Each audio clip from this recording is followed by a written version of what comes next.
English sonnets are often known as Shakespearean sonnets, after the name of Shakespeare. It is a 14-line poem written in iambic pentameter. The poem is structured into 3 quatrains, followed by a concluding couplet. And the rhyme scheme is A B A B C D C D E F E F G G. Shakespeare composed 154 sonnets. Shakespeare's sonnets are believed to be divided into 3 sections. The first 126 sonnets are called the Fair Youth Sonnets, then 127 to 152 sonnets are called the Dark Lady Sonnets, and the last 2 sonnets are probably called the Greek Sonnets.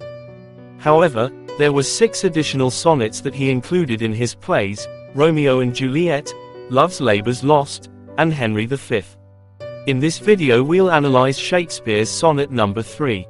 This is one of the initial sonnets by Shakespeare where he explicitly talks about procreation. So, let's just discuss the poem line by line.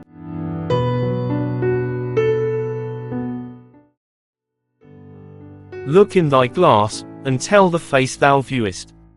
Shakespeare begins by asking the young man to gaze into a mirror and confront his reflection. The glass symbolizes both a literal mirror and self-reflection, setting the tone for an introspective journey. The speaker asks the young man to look in the mirror and recognize his own beauty.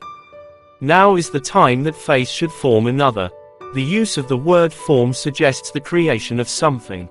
The speaker emphasizes that this is the right moment for the young man to create another person, suggesting he should have children. The poet emphasizes the urgency of the young man's age, arguing that he is in the prime of his beauty and should create offspring to perpetuate his likeness. Here, in this line, the phrase, form another, points directly to reproduction. Whose fresh repair if now thou not renewest? Thou dost beguile the world, unbless mother. These lines reinforces the transient nature of youth and beauty. The speaker says, now if you don't renew your beauty, through having a child, you'll deceive the world, by denying it your beauty, and rob some woman of the chance to be a blessed mother.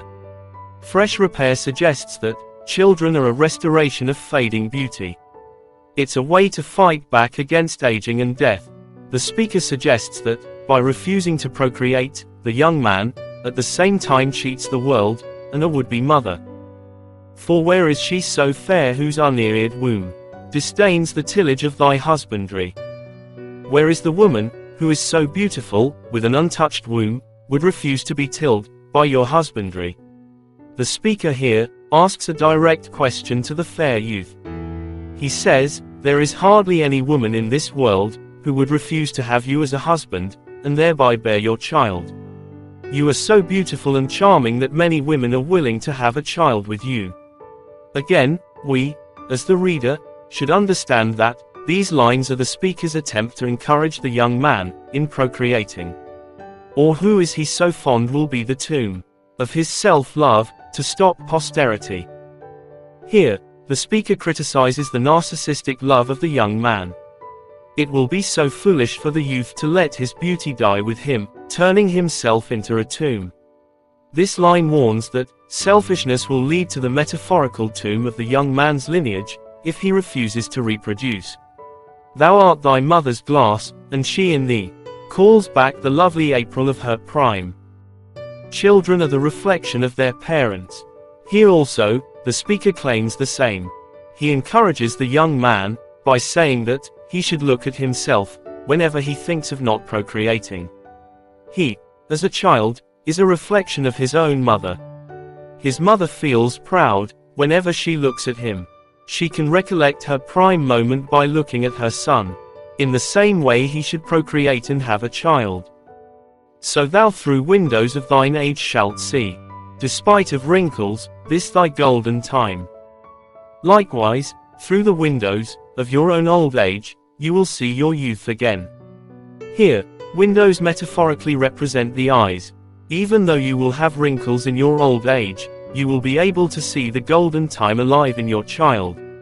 Shakespeare imagines the youth in old age, looking at his child, and reliving his own youth. But if thou live remembered not to be, die single, and thine image dies with thee. The poet warns that, if the young man lives without leaving a legacy, his beauty will fade, and eventually it will be forgotten from the world. The concluding couplet works as a warning from the speaker. It shows that, the consequence of not reproducing, is oblivion. The concluding line delivers the ultimate admonition.